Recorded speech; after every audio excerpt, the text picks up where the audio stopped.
ici qui a un petit peu échappé à cette vague importante d'affection des populations. Je me pense qu'en Roumanie, l'autorité, ils ont intervenu très très vite pour prendre les mesures de restriction pour la population, pour distanciation sociale. Et je crois que aussi la population il a respecté bien. Pour ça, je crois que nous n'avons pas plus de cas confirmés comme dans les autres pays. Chaque jour, on regarde la télé et on voit, on vit qu'est-ce qui s'est passé dans les autres pays. Et on a grand peur de tout ce qui s'est passé en Italie, première fois, et aussi en Espagne. Nous avons été, nous avons eu mal de cœur pour tout ce qui se passait parce qu'on était près aussi d'Italie, d'Espagne, de France, de tous les pays de l'Europe. Nous sommes partis de l'Europe et on était affectés de tout ce qui se passait dans l'Europe et aussi de la cause de cette pandémie partout dans le monde. Mais je crois que l'action très vite de l'autorité, il a donné le résultat. Et aussi les experts qui conseillaient notre autorité, parce que l'autorité, il ne prend pas les choses sans avoir des conseils de l'expert sanitaire, bien sûr. D'accord, merci beaucoup. Donc, on va passer à la partie déconfinement, sortie de cette interdiction formelle de sortir de chez soi.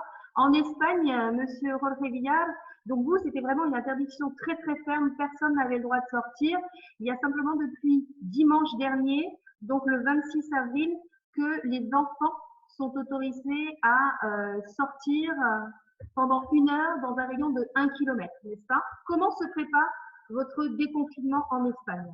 Exactement. Et nous, on a eu un confinement qui était assez ferme et qui a donné ses résultats. Donc, à partir de la dernière semaine, on a pu permettre exactement, c'était les 26, effectivement, dimanche, on a permis aux enfants de sortir accompagnés, aux enfants des moins de 12 ans, si je ne me trompe pas, moins de 14 ans. Et ils ont pu sortir dans un rayon de 1 km de chez eux. À partir de ces derniers week-ends, samedi, on a permis la pratique sportive dans des tranches horaires, c'est-à-dire des 6 heures à 10 heures. Et c'est pour les gens qui font du sport. À partir des 10 heures, c'est les gens âgés et après, c'est les enfants. De façon qu'on a des tranches dans la population et c'est quelque chose qui est en train de bien marcher.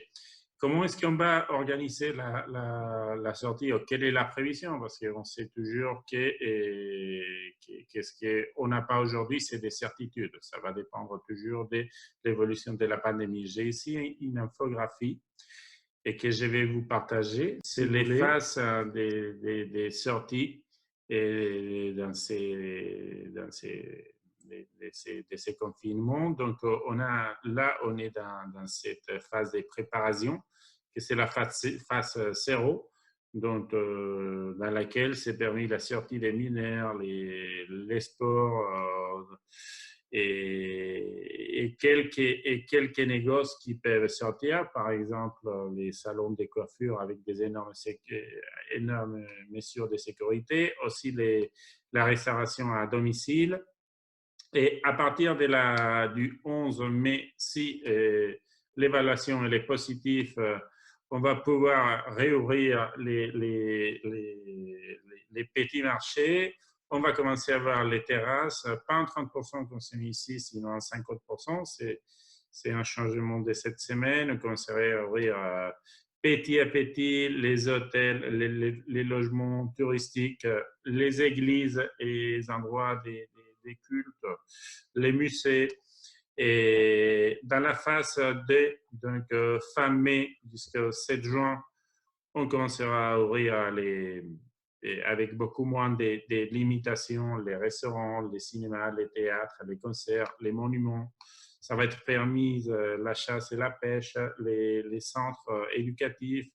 Aussi, on va pouvoir se marier, et ce qui a été vraiment pour certaines personnes concernées, c'était vraiment catastrophique. C'est quelque chose qui est un énorme contraint au niveau personnel. Et aussi, on va pouvoir commencer à voyager à nos deuxième résidence si elles sont dans la même ville, dans la même province. Écoutez. Et à partir de la phase 3, qui est là, on serait déjà bien en juin, on aurait beaucoup moins de restrictions. Qu'est-ce qu'on veut faire ici? Est-ce qu'on veut faire ici? Alors, ça a coupé chez vous. Je ne sais pas si... C'est la population Alors, dans ces cendres garnifiées. Je pense qu'on a un petit souci technique parce que ça coupe par moment. Donc, je propose qu'on coupe le lien, comme on arrive au bout de 40 minutes. On vous remette le lien et on se reprend tout de suite avec l'Espagne pour pouvoir terminer l'explication que vient de nous donner Jorge. Donc, on reprend tout de suite.